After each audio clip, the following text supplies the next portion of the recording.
sei se vocês estão conseguindo ver aí a altura, né? O lugar aqui é bem bacana. Tem que tomar muito cuidado aí com a trilha, das bicicletas, né? E na verdade não pode caminhar aqui. Eu tô procurando a trilha aqui, a trilha dos pedestres, né? Mas achei legal passar esse lance para vocês aqui. Bom, o que eu queria falar com vocês é o seguinte. Chama pelos místicos, né? É uma coisa, espécie de provocação. Desculpa o vento agora aqui, tá? Até eu achar um lugar meio perdido aqui da trilha, mas eu vou localizar aqui. Eles chamam de, como que a gente pode dizer assim para vocês, é uma espécie de provocação, de ativação. Isso, toda vez que a pessoa começa um treinamento, que ela inicia alguma coisa, ela é como se assim, você pega uma pessoa, um jovem, e ele vai para o serviço militar. Serviço do tiro de guerra, das Forças Armadas, né? Então o que acontece é que quando ele vai para esse tipo de atividade, quase sempre tem aquele choque. Os instrutores dão um choque no jovem para ele entender a mudança, a iniciação. E esse processo ele pode ser utilizado por nós quando a gente diz assim, quando a gente muda a nossa rotina, a gente muda o nosso jeito de viver e de forma consciente. Então a gente pega de forma consciente, a gente faz uma modificação na nossa vida. E é interessante porque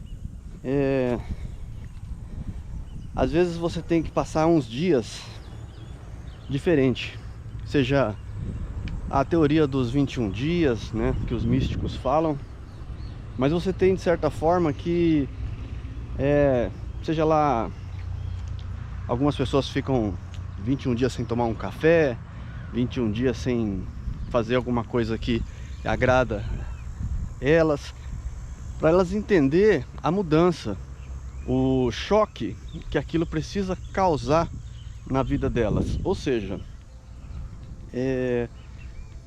é um impacto que você mesmo faz de forma consciente. Isso não precisa ser radical, mas tem que ser uma mudança, como diria assim, ela tem que ser escolhida por você. Você tem que escolher fazer essa escolha de forma consciente. E como que eu vou explicar para vocês entenderem?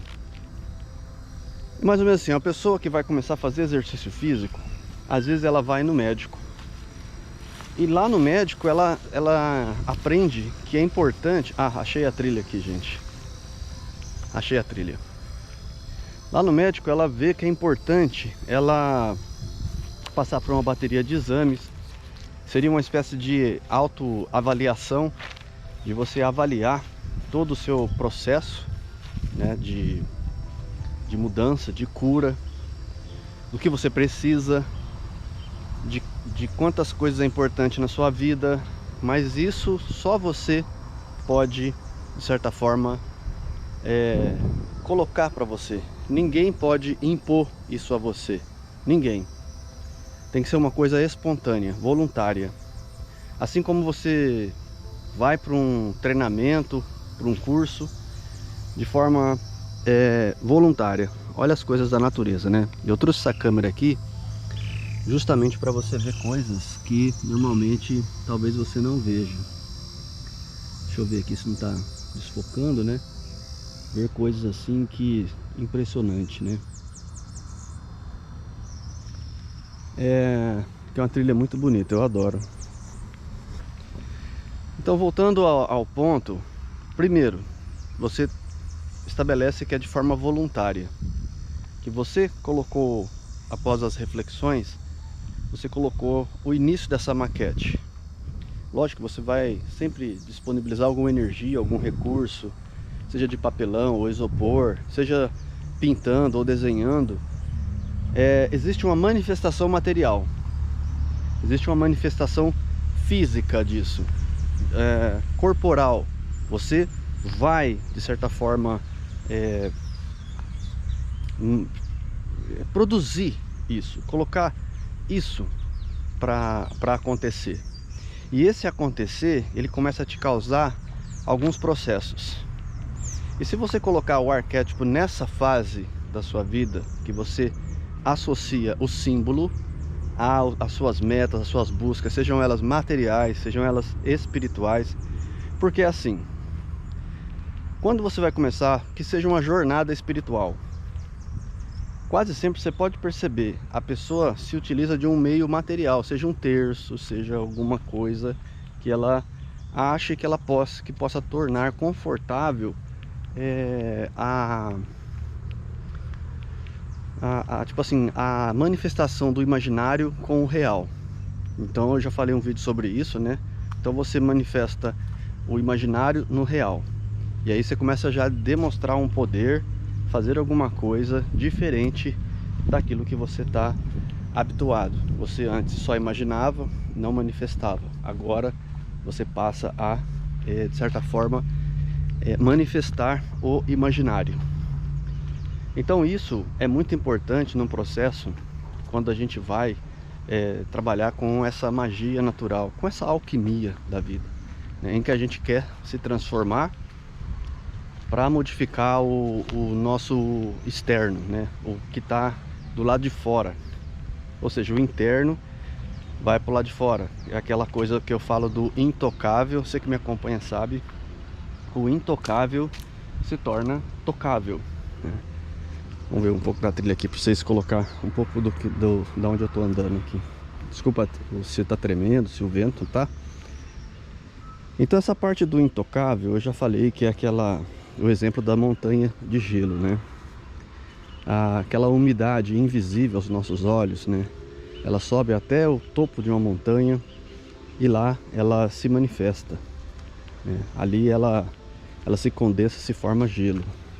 E esse gelo derrete e essa água alimenta pássaros, né? Salmão, peixes. Nós bebemos dessa água. O problema é que o intocável, à medida que o ser humano fica menos espiritualizado, o intocável também some, sabe? Então pode ver que o gelo está diminuindo nas montanhas. Por quê? Porque espiritualmente tem um simbolismo, né? Os índios falam muito sobre isso. Dessa agressividade do homem com a natureza é justamente pelo fato dele não respeitar o meio ambiente. Por que ele não respeita? Porque ele não tem espiritualidade mais com ele. Falta essa espiritualidade. Então isso, basicamente, ó, olha que legal, os bambus. Você lembra desse som aqui? Dá uma olhada.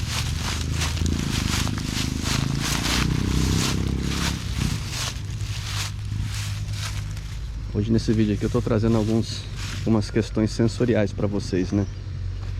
Mas é importante isso aí, eu acho que faz parte do treinamento, né? Queria muito passar essa sensação para vocês, né?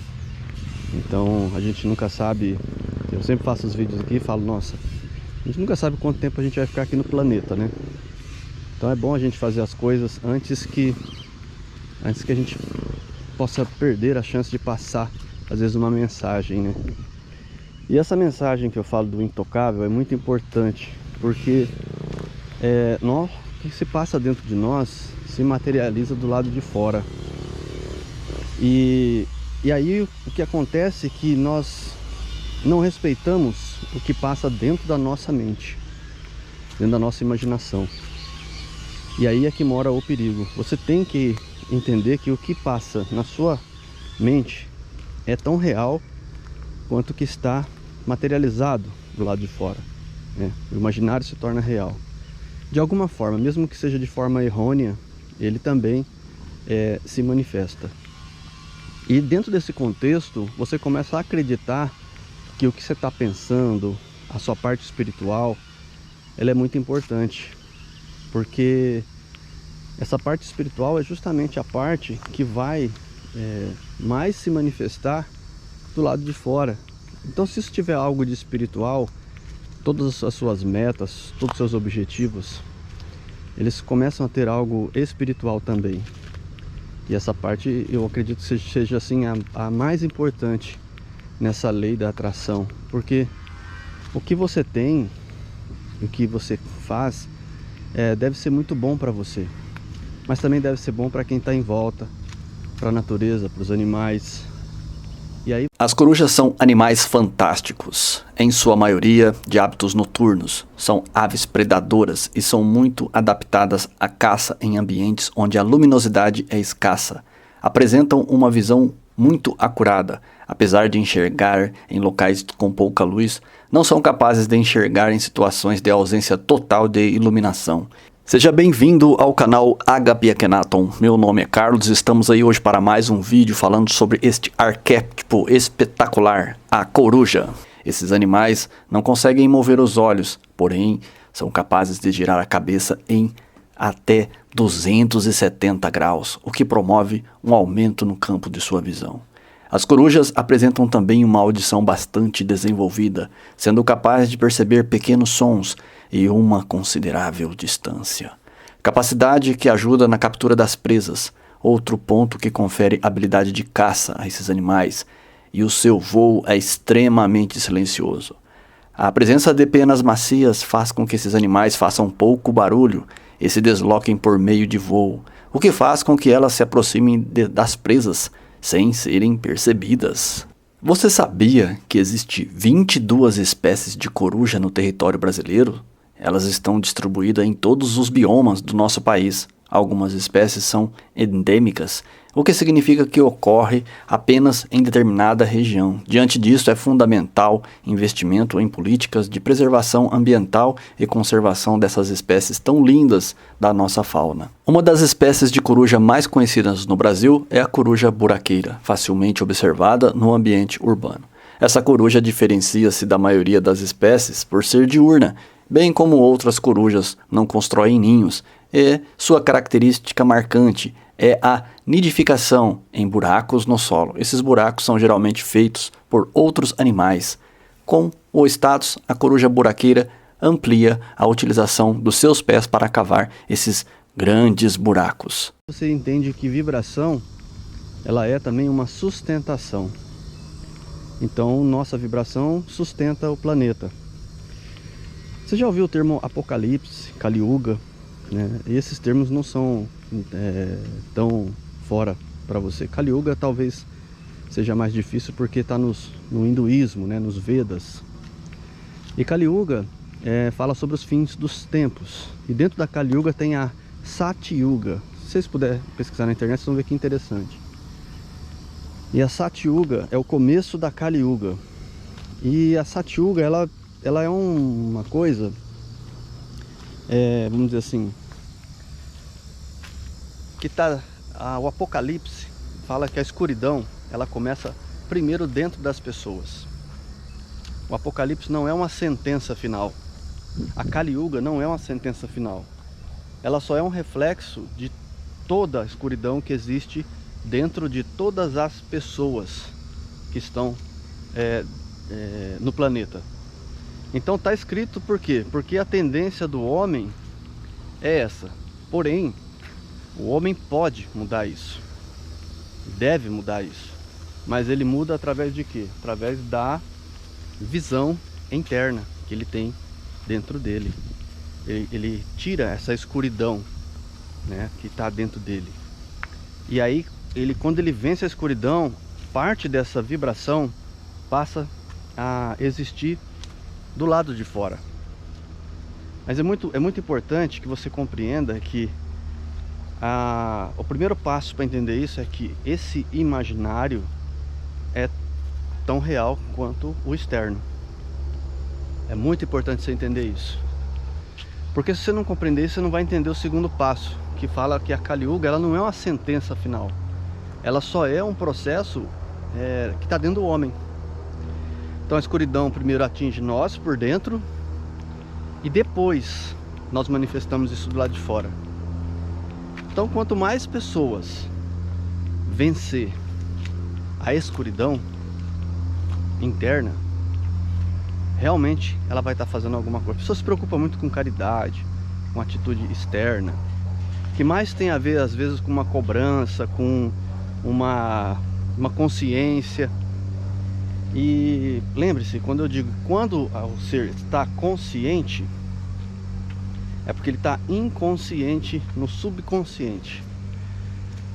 Quando o ser humano passa a depender menos da razão e mais dessa intuição espiritual, mais ele consegue manifestar coisas que tem a ver com a vontade de Deus. O Cristo, né, Jesus Cristo, o Avatar, ele colocou muito isso pra gente, que ele falou assim, que nós, né, poderíamos manifestar toda a realidade, mas ele mesmo só fazia a vontade de Deus. Que seja feita a vontade do meu Pai. Mas nós queremos assim que nossa vontade se manifeste. Nós queremos que o que eu quero aconteça. É a fase do ego. Mas assim, digamos que a humanidade ainda ela está engatinhando nos conceitos espirituais elevados, supremos. Ainda ele tem muito a aprender. E quando, até 2 séculos atrás, 3 séculos, a linguagem, a Bíblia era fechada, outros livros sagrados, outros livros místicos, era simplesmente para uma pequena casta de pessoas. Só uma pequena porcentagem da humanidade tinha acesso a uma elevação de consciência. Por mais que Jesus tenha sido importante, Buda, ainda tinha, porque ele falava porque precisava de muito mais gente. Porque era um foco social ali, né? Aí vem a internet hoje que atinge milhares de pessoas, mas nem todo mundo está com vontade de entender alguma coisa, está com vontade de estudar assuntos espirituais, né? Também tem o outro lado, né, que está roubando a atenção das pessoas, cativando elas numa dependência química cerebral.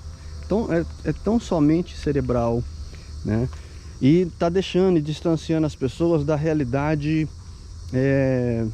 vamos dizer assim, espiritual e material ao mesmo tempo. Ou seja, porque o virtual, ele alimenta esse imaginário. Só que ele alimenta de um jeito que ele cancela, né? Ele faz a pessoa neutra fisicamente do lado de fora. Então eu vejo cores, eu vejo emoções. De repente aquilo está sendo suficiente para mim. Aí entra nosso treinamento.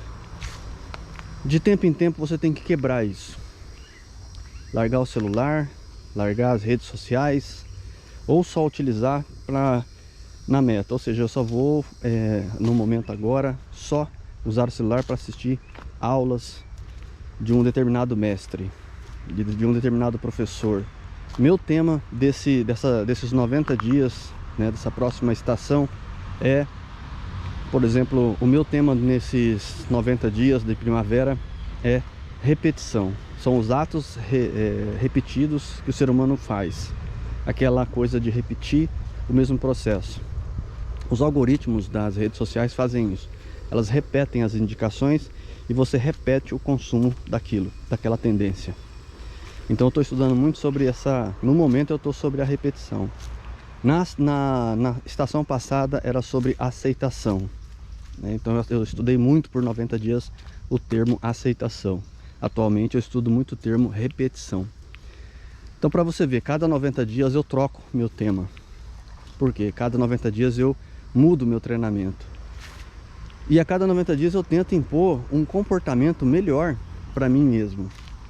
Então, 1% de tudo isso a cada dia. 1% a cada momento da minha vida eu vou colocando, né, na minha vida, dia a dia, momento a momento, estação a estação. Por que eu coloquei a estação? Porque é preciso alguma coisa me lembrar. Então quando falam, tá acabando a primavera, tá entrando o verão, eu já desenvolvi um plano pro verão. Eu desenvolvi um plano para mim trabalhar o verão. Então eu acho muito importante a gente começar, de certa forma, a trabalhar desta forma, de mudar dessa forma, nossa, quanta forma, de mudar a forma de agir, né? Olha aqui, esse pedaço aqui é um dos meus preferidos. Vou dar uma girada aqui para vocês aqui. E um lado assim mais, eu acho que, né, uma clareira, né, um lado mais místico. Mas assim, gente, quando eu digo começar, é justamente isso. É aquela coisa de você colocar essa ativação para funcionar. Então eu vou começar, então eu vou ativar. Ou seja, então a partir daquele momento, pode ser até uma coisa prazerosa, gente. Não há necessidade de ser austero, né? Porque eu digo assim, é você comprar um livro e você falar, eu vou ler esse livro nesses 90 dias sobre este tema, porque eu quero explorar isso aqui em 90 dias. Deu os 90 dias lá, você faz o quê? Você larga aquele assunto de lado e inicia outro. Então quando alguém for conversar com você sobre alguma coisa, você vai estar plenamente consciente de que você já sabe tudo a respeito, sabe? De cada tema. E aí você faz isso sucessivamente. É como sempre esse caminho de iniciação.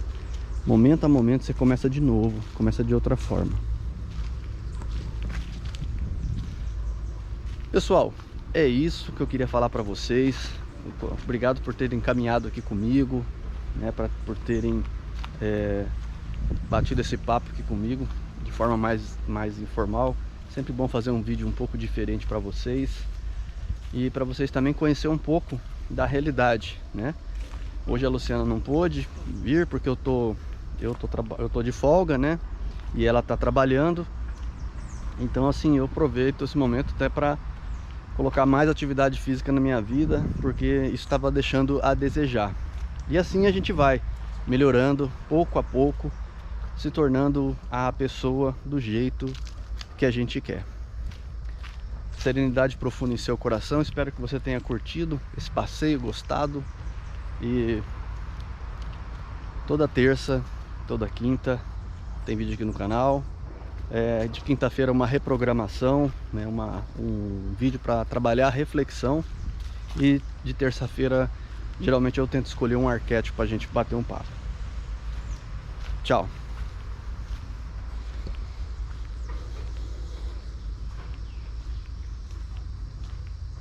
Quem quiser agora curtir uma música, vou colocar uma música agora aqui para a gente poder caminhar um pouco aqui ouvindo um som e relaxar um pouco.